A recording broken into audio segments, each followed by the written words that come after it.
In 1982, Crippen High School was the scene of a series of brutal, savage murders.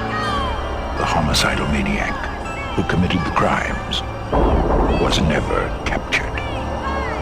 Now he's about to return. Killer to the left! Killer to the right! Stand up! Sit down! Right! Return to Horror High.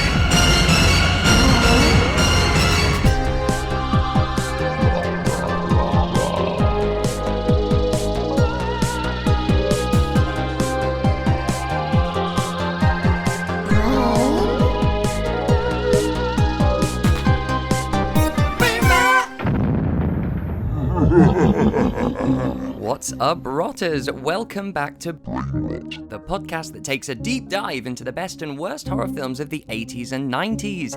I'm Stevie, your VHS veteran. I hope you're all doing horrendously. And I hope you enjoyed the snippet from our Children of the Corn retrospective last week during our hiatus. I know a bunch of you signed up to our Patreon to go back and listen to the whole journey, and I wish you luck. And so I have some more shout-outs to make to everyone who recently signed up to our Patreon page, where you can listen to all 10 Children of the Corn movies discussed with me and Louise Blaine. So, a massive shout out and thank you to Carleen Javanis, Bailey Greer, Sophia Torok, Grackles, Brendan Brady, David Britton, Mark Brotherhood, Phil, and Simone Miller. Thank you ever so much. Thank you for supporting the show, and I hope you enjoy all the bonus content, including next week, Cody Jameson Strand returns to cover Ghoulies Go to College, the third movie in our Ghoulies retrospective. I can't wait to hear those high-pitched screeches from Cody after that one. This week, Julie Atherton is back after her appearance on Season 1, covering Splatter University, and then over on Patreon, we covered the trashy Italian creature feature Killer Crocodile. Not good. Today, we're talking about possibly the most confusing slasher I've ever seen in my life. I had to pause this film several times to try and get my bearings and decipher what timeline we were on. I didn't decipher it until after the movie, when I had to hit up the Wikipedia page, which actually wasn't much clearer. The film in question is Return to Horror High from 1987, billed as a comedy, slasher, I get that it's going for pastiche, but it doesn't read as such. George Clooney makes his movie debut in this as an actor who quits and leaves set to pursue a career on a television show. Prophetic. I wonder if he knows what the hell goes on in this movie. Has anyone got his number? DM me. And so, while we didn't know what we just watched, that didn't stop us from having fun discussing it. So, let's open the doors to Horror High and see what we can muster. Julie, welcome back. Hiya. All right. Hiya, love. How are you? I'm really good. Yeah. Missing a couple of hours of life, but I'm really good. When did you watch this? Yesterday? Oh wow, yes, last night. I tried to stay awake. Yeah. It's really something. This is a first time watch for me. I've owned it for a long time, but I'd heard it was mental. Yeah. But I didn't realise it was this kind of mental. First of all, what were your general thoughts overall? Well, what I did was I brought a notepad with me, really excited to write down all the funny shit. And, Yes. And I ended up throwing my notepad across the room at one point and went, I don't know, I don't understand it. I don't understand what's going on. My general thoughts were, I mean, when was it acting and when was it not? Well, when was it ever acting? But it just, it's like it was trying to do twists, but they were just annoying. And then I think, okay, now I get it. I was like, have we gone back in time? Have we? Yeah. I think we have. And oh no. And then they go, okay, cut. And I think, okay, so that was the film bit, right? Okay. And then they'd kind of do that again. And I was like, oh, what are you doing? 60 million twists at the end, which I was not interested in by the end. I was like, look, I've got to know what's going on first before you offer me a twist. Yeah, totally. You can't twist what I don't already know. Yeah, exactly. So I was just really confused. And then, it turned out to be the person we thought it might be all along anyway. Like, what? What? But then it wasn't. But then it was. Oh, shut up. I was done. So we're going to be talking about Return to Horror High from 1987, directed and written by Bill Froelich. Now, well, I mean, I've put together. He needs to not do anything ever again. He hasn't done much. He went into producing after this. Yeah. I've put together a little synopsis for anyone who hasn't seen it. I've tried. Yeah.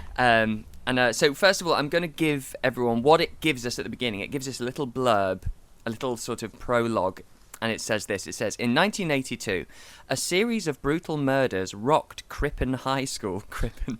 The killer was never apprehended. 3 months ago, Cosmic Pictures went to the town of Crippen to film the story of what actually happened. Making the movie in the very halls of the now abandoned school, they were not alone. So that's what we're given. Yeah. And then we get the film. So this is my interpretation and explanation of what happened. So, go for it. In the aftermath of a mass killing of a film crew in an abandoned school who were making a film about a mass killing in that very school some years ago, police detectives are trying to piece together what happened.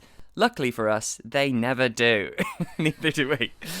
Actress Laurie Lethin plays an actress called Callie Cassidy, who is playing the role of real-life character Sarah in the movie within a movie.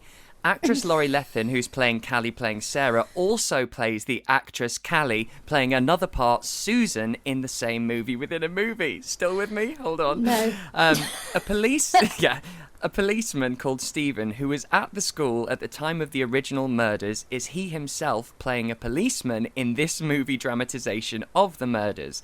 He and Callie get suspicious that the murderer is back and on set, because although a couple of people are missing from set, they don't actually have that knowledge, and luckily they can just sense something is going on. They become an amateur sleuth couple who have sex to power ballads and eventually find an underground classroom where the principal of the school has been storing the skeletons of his past victims and once again killing with no good explanation. All of this is intercut with actual fully edited scenes from the movie within the movie, making it cerebrally challenging for anyone attempting to watch the movie. What kind of filmmaking is this? Like, it's a 1987 slasher movie. I shouldn't need paracetamol to get through it. No.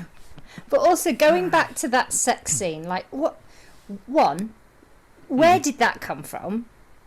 Two, what was with the song with it? Yeah.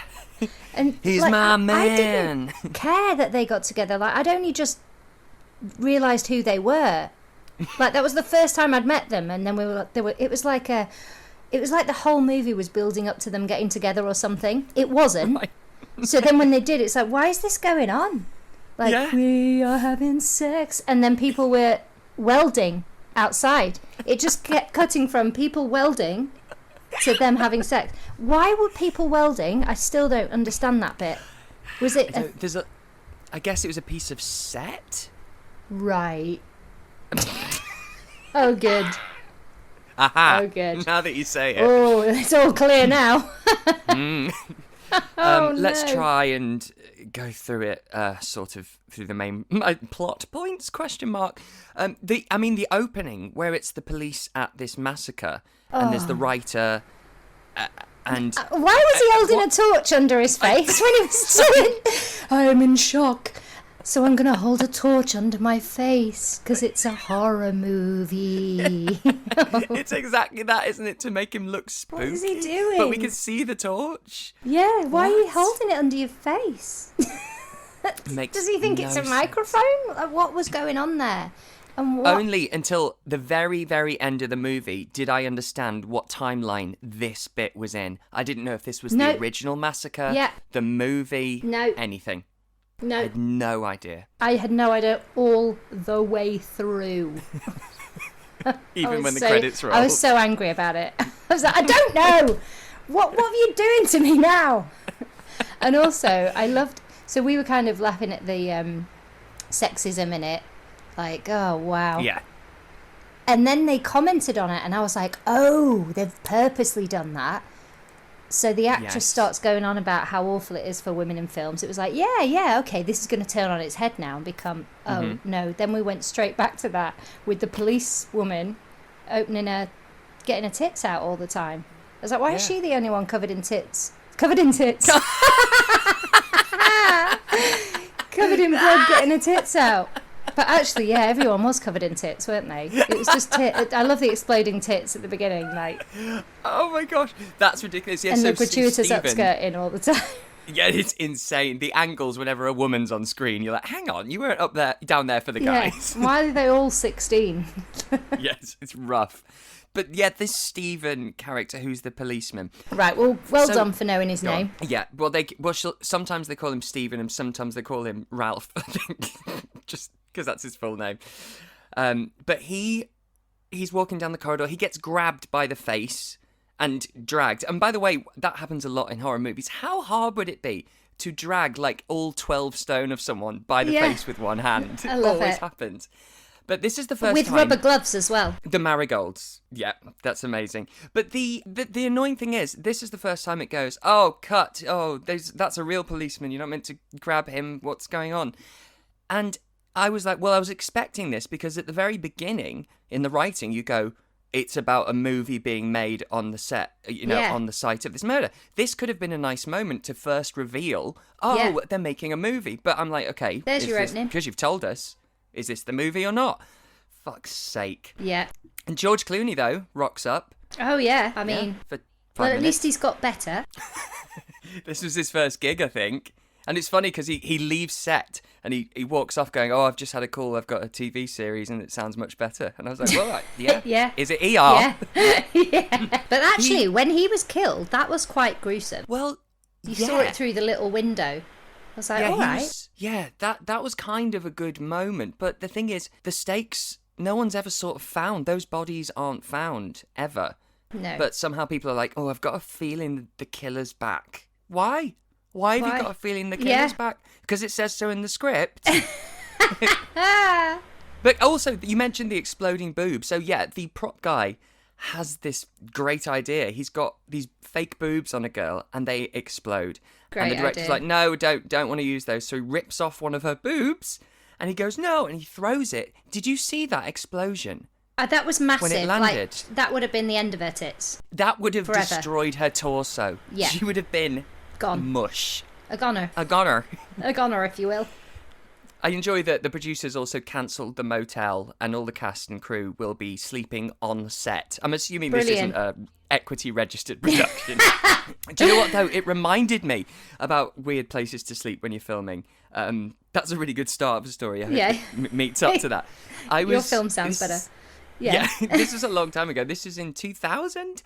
I was filming a TV show in Canada. Right. And there were 3 of us who were British and the rest were all Canadian. And when we arrived in Canada, the driver picked us up and he was like, right, yeah, taking you to the hotel. And we got like the call sheet and stuff. And we had a look and the name of our hotel was Ye Old England Inn. And we were like, oh, that sounds quaint. And so we rolled up and it's this sort of old, false Tudor sort of looking building. Yeah, I can And imagine we it. opened the door. Yeah. And a woman in full costume said, Oh.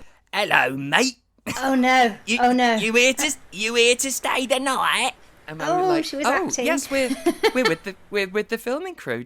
She's like, just pop to reception. And it's like, welcome to the inn. Please let me take your bags. And we were like, what is happening? What is happening? It turned out the production company thought we'd feel more at home being away. Oh my God. By putting us into the Ye Old England Inn. This tourist novelty hotel. And then we looked on the call sheet. Everyone else was staying at somewhere called the Harbour Palace Hotel. Oh wow. We only stayed there one night. Yeah. Because it was unbearable. After the first day of filming, we got back. How was your day, sir? Yes, please. I just want to go to bed. I'm so Yeah, tired. please don't act at What me. did we get up to today, Mr. Sir? Fucking horrendous. But that just made me think of that for some reason. Well, that sounds like a better story, actually, Should we if I'm just leave it honest. there? Thanks for listening. Yeah, Bye. that's so much better. Yes. This was 2 hours of this shit. Oh my gosh. Yeah, but Oh, George wow. Clooney, yeah, it's funny because his death makes you go, oh, okay, it's going to be one of those where it's a slasher and the body count's going to be high and people keep getting Yeah. pulled away and killed. It Yeah. just doesn't happen. But it's just I really thought I'd worked it out, and I was like, okay, yeah, this is where we are. This is where we are now, yeah. And then they go and cut, and I think, okay, all right, this is the okay, movie. so this is the movie. But then, no, it was the movie in the past. That was I don't know who's who anymore, and we hadn't established any characters, so I was just lost, so lost. And what was very confusing was try and get your head around this. So, fuck's sake, George Clooney Yeah, in the movie within a movie was playing Steve, who is a policeman now, but was a student at the time. But in the movie within the movie, he's playing Steve as a policeman. It doesn't make sense. So then Stephen, as a policeman, plays himself, but older. and then was gonna marry the daughter who's a weird little corpse downstairs. A little mummified thing. What was that? I mean, what's going on there? But they plant this seed of possible bad guy, which is Amos, the caretaker. And the first time we see him, he's like, oh, they made me an extra. I'm going to start doing those pussy films next. Yeah, he's going to do porn with teenage girls. I was like, Yeah. okay, so there's your average paedophile. There you go. Yeah, fantastic on campus. Great. The only black man in the film. And Yes. that's what we're doing. Great. That's what we're doing with him. Yeah, Great. Fantastic. Wonderful. Also, the next character we meet is Mr. Castleman, who was the principal when the murders happened, but for some reason is hanging around on set, this would-be traumatised man. Yeah, who Fantastic. is really doing acting. Yeah, There was a lot of acting it. going on there. Yeah, he thought he was in Hamlet. Mm-hmm. Yeah, he gives Shame. it, doesn't he? No one else. And this is just before the reveal later. Oh, God. This is him I mean, I blending always knew in. it was him. I mean, they tell you. They make it so obvious. Why is he there? I don't know. And I just wasn't interested when I got to it. I was like, okay. It just kept starting again in my eyes. Yeah. I was like, right, okay. That's where... Now I'm going to concentrate. This is where I lost my mind, because suddenly I was like, this is a flashback now, and we meet the real Sarah and Richard, and he's forcing himself on her in the car, and then a crew member's hand. Cut! Oh, what? For fuck's sake. Just tell me what's the movie. They're all the movie. At the worries end, you. I shouldn't get to the end yet, should I? Well, no, you can. Well, I'm there. We'll come back. Go At on. the end, when those weird little mummified people... Yeah. I mean, what are we going to call them? The fallen classmates. They were crusty. Mm. Anyway, Yes. they were very dead. Like, so dead. Yeah. So years dead. Mhm. And at one point, the Yes. girl gets caught underneath one because one falls on her. Bearing in mind, this is a very dead body. And they look It's a very skeleton. light because there's not a lot left on them. They're just skeleton with a looks headpiece. like burnt skin. Yeah. It's just weird. That falls on top of the girl, and she's going, "Oh no!" For ages, she can't get Trapped. up. And then she realised that its hand is on her face, and she's just Yes. screaming. "Ah!" And she could just get up, and just push it off and get up, but no, The skeleton. she couldn't possibly. Couldn't possibly. You touched on it before about all the chauvinism and the disgusting men. Like, I thought that as well. I thought, oh, okay, they're deliberately making all the men lechy and exploitative and having them all talk about tits and pussy all the time. And I understand they're making a comment about the Hollywood system. And I was like, great. but it doesn't go anywhere because No. it carries on, and it just She feels still like loses. an excuse to get away with it. Yeah. Yeah. By adding more, it's going, isn't this what it's like? Yeah. Yes, you're Yeah. doing it. Yeah, and then it carries There's no on after it. comeuppance. Yes. It's like, okay, why is the policewoman now? Why does she keep getting her tits out? That's what I didn't And understand. spreading blood So what- on them. I don't understand what you're doing. But then at the end, they were actors? No. And then the bodies got stolen? What? No, I'll explain that when we get to it. Okay, thank you, because someone needs to. So Steve and Callie, the actress, and the policeman playing a policeman, the real policeman playing a policeman in the movie. Yeah. I don't think you're allowed to do that as a policeman. I'm pretty sure you can't just go and do a quick slasher movie. So he shows the heart in the locker from when he was at school, and he's like, oh, wait, there's an arrow through the heart. Oh, that's suspicious. And they're treating it like they found a baby's head in there. And Callie's response is, oh, this must mean the killer's back. What? That's such a leap.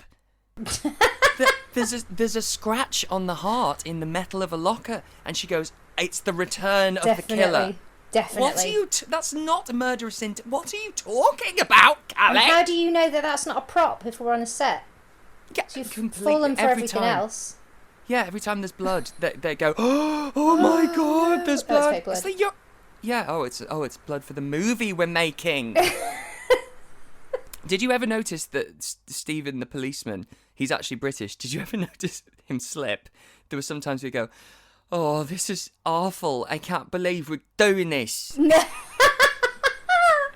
No, I think I'd lost it by that point. Probably. I was trying my best to stay awake.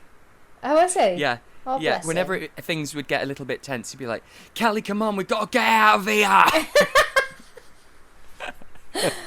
Oh, bless. I bet he's really, really embarrassed about that. I've got a question for you, but I'm realising I doubt you can have an answer for me. Yeah. There's a moment in the prop store where one guy is following a magic bolt that's crawling across the floor into the sand pit. Yes. How did that even happen? Because I was like, oh, so this person's invisible. Great. That makes sense. And then it goes in the quicksand, but his legs are wiggling for ages. Like, everything else goes down quite quickly, but his legs, and he wiggles them. That goes on for ages until somebody finds him. And the mental thing about that is, that's the one where I was like, oh, I'm ahead of you this time. They're gonna call cut, and they don't. That bit's real. That was real, yeah. For fuck's sake. How did he make the metal bolt do that, and why is it not explained? Well, obviously, later they go down that sand pit, and there's a whole other world under. Yeah. So I'm thinking he had it on a piece of string, and it's amazing, that sand pit, because the sand doesn't fall down the hole. No. Ever. No. It stays full. Yep. Very, very strange. Yeah, nothing Very is strange explained. indeed. No. And then the biology class, which this is the thing. Brilliant. Okay, so the main moments of killer and scare and gore, we're made very aware that this is part of the film, but we know straight away, all right, they're filming. But also, it's not us watching it being filmed. It's got soundtrack, it's been edited, it's cut. So are we now in the future watching the finished film? That's what I and then jumping back to it being I'd made. missed something saying we've gone back in time or something. Yeah, it made no sense. No.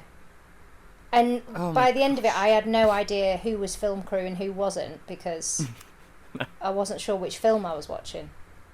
In that scene, also, I don't know where they've got a classroom of extras from, because there is no one else on that set. Where have they come from? No one turned up. Everyone was getting murdered, apparently. Yeah, apparently. But did you know that the dark-haired girl, Susan, is the same person playing the other two parts? No. Right. So it's that's why I was confused then. That's why you probably thought, well, who's this and why are we back in time? So, can you just explain something to me? Right. Your hands are over your face. I'm so baffled by this whole thing, and I was really trying to, find something in it. Okay. All I could find was sexism and confusion. Yeah. Which is life, really. But the policewoman, was she a real policewoman? Yes. Why was she... I don't understand why she kept wiggling her tits. Okay. I don't get it. The detective, who was really annoyed at everything. Yes. And he kept patronising her. And she was like, I'm just a woman. I'm just a woman. I'm just a little woman. I can't do anything without asking your permission. Wiggle tits, wiggle tits. Okay, let me explain. Let me Thank you. explain. Oh, God. Okay, so that whole scenario where it's the policewoman with the blood on her tits, Yeah. the bodies on the lawn, and the detective. And That the writer is- with the torch under his face. Yes, with the torch. That So that is takes now. place... Oh, yes, that is the most to date. Recent. Yeah, that So is that what's is happening. after... That is at the end of everyone getting massacred while the film is being made. Right. So that is real. What happens at the end is... Obviously, Stephen and Callie find out that the principal was responsible for the previous murders Yeah. underneath the school. Yeah. The crew found out that they found out and thought, well, let's get the police involved because that way we can film it and it'll look great in the film. So they staged all the bodies on the lawn. Not Right. one person took a pulse, clearly, because they're all alive. And so the police are investigating all of these bodies that aren't actually dead bodies. And then they also go down and catch the real killer from years ago. And the bodies get up and leave. And then the producer says, this is going to be such great publicity. It's not... I know I've explained it like it makes sense. It's not foolproof and it's not No. very clever or clear. It's awful. And they are absolutely breaking many, many laws for wasting police time. Yeah. But also, all those bodies clearly had a pulse because they were real people because they all got up. Yes. Yet, that policewoman picked an arm up and went, oh no, it's an arm. Oh, I keep getting the arms mixed up. Well, how is she getting arms and legs mixed up if she And they're was not a real real. police? They are props. Yeah, but she was a real policewoman. What's wrong with her? Is it just because she's a woman? Yes, of course. She's She's got a a little blonde woman policewoman. She doesn't take any pulses. She thinks the bodies are real. She And picks at one plastic point- legs up and go, I don't know. I mean, I'm picking so many bits of body up, like, I couldn't keep track of them. And also, why are you picking them up with your hands for? Even I know that. Stick it in a bag. Yes, put gloves on. Yeah. But then she does have that weird speech when she first comes back with the blood all over her tits. And he goes, why have you got blood? She goes, oh, isn't it wonderful? I slid all the way from the classroom down the end of the hall on it. This is what I couldn't... And then she kept wiggling them like, ooh, look at my tits. Like, oh, so you're the actress. What? That was what confused me. So the fact that you've confirmed that she was a real policewoman is She's got a badge. baffling. Yeah. What's going on there then? And Wow. the sex scene, well, we touched it before, is just mental because it's not Brilliant. a little bit of a song. It's an entire song. And the welding. It's an entire song. It's an entire music video, but it just keeps Yes. cutting from the welding to the sex. Welding, sex. I was like, what Maybe, does the though- welding have to do with it? What are they But trying to it's say? flashing on them as well. Yeah, but it was as though, like, that was the film. It was like we were watching, I don't know, Beauty and the Beast or something, and we're, like, waiting for them to get together. And we spend all that time going, oh, they finally... So we get a whole song to enjoy the fact that they finally got together. But no, I'd only just found out really who they were. And I was like, oh, I didn't even know they liked each other. Like, there was no tension. I didn't know there was no any sexual connection. tension whatsoever. But then it's like, oh, we're having sex. Oh, okay, cool. Oh, we're still doing it. Oh, and now we're welding. And then sex. And then welding. I mean, you've got to play this clip. with the policewoman, I've just suddenly thought maybe it's just that town because wherever the police are trained, it's a bit dodgy. Because Stephen, after he's It's a lot dodgy. Well, yes, I think Stephen says after he's had sex with her, this is the policeman, Stephen. She says, "Oh, who could it be? Who do you think it is? The killer?" And he goes, "It could be anyone. It could be me." Be me. Callie laughs and he says, No, a good detective doesn't rule anyone out. So he implicates himself. Yeah. I'd argue that's not what a good That's policeman not a good does. detective because you think it might be you? You think it... Yes. Like... And if it is you, that's not what a good killer does. No. At least be a good killer. But no, it wasn't Meet the him. So killer. he's really just a terrible, terrible policeman. Not sure if he's the killer for a second. Jesus Christ. And then, okay, this is when I got really, really angry, to be fair. All right. Because they get out of bed after having sex. He's freaking out and he's going, they're on to us. The killer's at the door. They've taken his gun. A hand breaks through the window, breaks his neck. The killer's wearing marigolds. Turns out... It was a dream. Yes. But why did she dream that the killer had marigolds when she's never seen it? Why was she got right? the correct mask? So she has premonitions now? So she's psychic. So what's... Oh...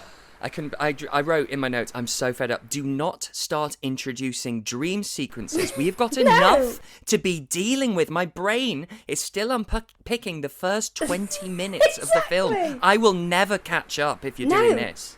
I'll never get over the torch under his chin. Like, don't stop like this. What are you doing? But this is when it really goes mental, because they find heads in the prop store, obviously, and... they find the trail of blood that goes to the sandbox, to the tunnel underground. The tunnel takes them down a flight of stairs. They find a secret passage, and there's a kind of church classroom. Loads of bodies and windows to the outside, underground. Bright, airy windows, and they're underground. Now this is the moment. So Amos, the one who's going to start doing porn.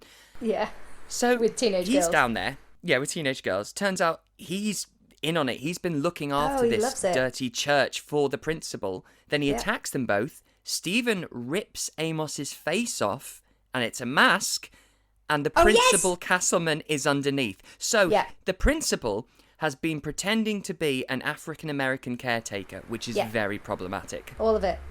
All of What's it's problematic. Talking about? The whole lot is problematic. It's one massive problem. And his explanation for everything is that he says, you killed my daughter. And Stephen says, what are you talking about? No, I didn't. Your daughter that I was at school with, I loved. I lost my virginity to her. He goes, yes, but you got her pregnant. She had to give herself an abortion. And I don't know if she killed herself after that or giving herself how did she give herself abortion. One? Did she do it wrong? And it's a horrible thing to put in a quote-unquote fun movie. Yeah, but also, you can't just drop in a massive storyline like that at the end. Right. No, they did not know what they were doing, did they? It's like That's they wrote it as they went. What should we do now? But that still doesn't give any motive for why he's killing everyone in sight. He starts to make out with the skeleton of his daughter as well. It's all very off. No, I just didn't. I thought I'd lost the plot, to be honest. I think it's religion because he wants Stephen to marry the skeleton of his daughter. So maybe it's like a baby out of wedlock thing, you got her pregnant but you weren't married. So I blame religion for everything. Pretty normal. Yeah. But he gets a javelin to the chest anyway. But he doesn't die. No, he comes back a lot. Yeah, he comes back a lot. And also he got shot like a lot of times. Many. And then many. he came back to life again. And then he got shot even more. So it's like, oh cool. Like the first shooting didn't work. Let's shoot him again. Yes. And then 20 times. And then yay, that kind of worked until the end when he drips some blood and he says, Dad? I was like, I didn't even know that was your dad in the first place. So yeah, that's right. So the writer of the movie within the movie is the son of the principal. Yeah, another twist that I didn't need. But I'm trying to work out the age. Do you know? I'm trying to work out the film, Stevie. I'm not gonna unpluck any more of that. No, there's no point. None of it. None of it makes sense. It is wild, though. You have to watch it. The audacity they have, though, at the end when they think we can still follow when the bodies get up, but the police are real and they're investigating the real murder, but the fake murders are being used with the real policeman in the movie. Oh, my God. And where did Callie and Stephen go? They are not seen again after the javelin. No, they had to introduce another twist, you see. They had to do the bodies leaving. There's so many twists. But they're not. The thing is, they're not, though, are they? They're not twists because the thing... It's just confusing. A twist, by definition, has to be a moment that unravels the real truth. Yeah. But you can't unravel what they've given us. They've given you a knot and then twisted it. You can't do that. They've given you a Rubik's Cube. Fucked it up Yeah. even more. Yeah, Rubik's And then Cube. pulled some of the colours off. Yes. Oh no, it was exhausting actually, Stevie. Absolutely Yeah. exhausting. And I kept thinking I should rewind this because I've obviously missed something. And I thought, no, you're a film. You should be entertaining me. I shouldn't be trying to work it. I shouldn't be doing an exam on it. Yeah, that's their job. It felt like homework. Yeah, their job is to make a movie that you can watch forwards. Yeah, once. exactly. But no, they made about 5 movies, but It didn't was finish too or start much. any of them. It really was. But it did make me think, wow, I could be a great filmmaker. Because But the thing is, you can make any this- old shit and it'd be better than that. well, you especially could in the 80s, you know, because it was just a formula. It would just, everything would get green lit because Yeah. you know that. Does it have tits in it? Yeah, go! Yeah. You know that synopsis I gave you, and it makes absolutely zero sense. In the 80s, they go, yeah, cool, yeah, here's your money, go and make Yeah. it. Absolutely. I'm sweating. So a bit. many tits in it. Are you? Yeah. You're right. It's I've got a bit of a headache. It's trying to get through this again. Yeah. It's difficult, isn't it? Yeah, I mean, I'm so glad it exists, and it is one of my favourite movies I've seen this year. Oh, wow. I was baffled. What's the worst one you've seen? No, I can't even think, because this is going to be in my head for such a long time, though. That's the thing. They've invaded me. They've violated me. They have violated me with this Absolutely movie. violated. Yeah. I mean, to be honest, the sanest bit was the exploding tit. At least I knew what was going on. Yes. Do we ever find out? No, I'm not going to ask that. Go on. I was going to say, do we ever find out why? Why there was an exploding Why? tit. No, not that. Do we ever find out why the principal disguised himself as an African American? Because if they don't know that he's the killer, can't he just be himself? Because he's already there as himself and the caretaker. So the principal is getting into prosthetics, walking around going, hey, Yeah, I'm the cleaning up caretaker, blood. taking it off. So he's actually just doing a caretaker's job and then taking it off and being his normal self. But it's never explained. No, his nothing's reasoning. explained. So angry. I'm going to leave it there. Thank you once again for putting yourself through. Thank you, Stephen. Thank you. You're welcome. Have you got anything to look forward to? Sorry, let me rephrase that. Have you, No, nothing. I'm just going to go and sounds kill like- myself. anything that did sound like anything going on in this sad little life. I'm going to work out how to make an exploding tit because that looks fun. Yeah. What did you say before? She's covered in tits. Covered in tits. The whole film is covered in tits. So It if really you want is. if you're starved of tittage, watch this film, please. Any penis, final though. thoughts? No penis. Is there anything you want to say? I want to say thanks a lot, Stephen. All right. You're welcome, and I will I see love you the next bones time. here. Bye. Love you. Bye. There we go. I think I left that conversation more confused about the movie than when I went in. Thanks for nothing, Julie. Love you. Next week, we'll be sprouting a growth and covering Frank Henenlotter's absolute trash-to-piece Brain Damage from 1988. 1988, man. You can't beat that year for horror. In the meantime, you can stay in touch with us and find us on the socials before they all implode. And all the links and the info for all that can be found at steviesbrainrot.com. All right, until next time, rotters. Toodles!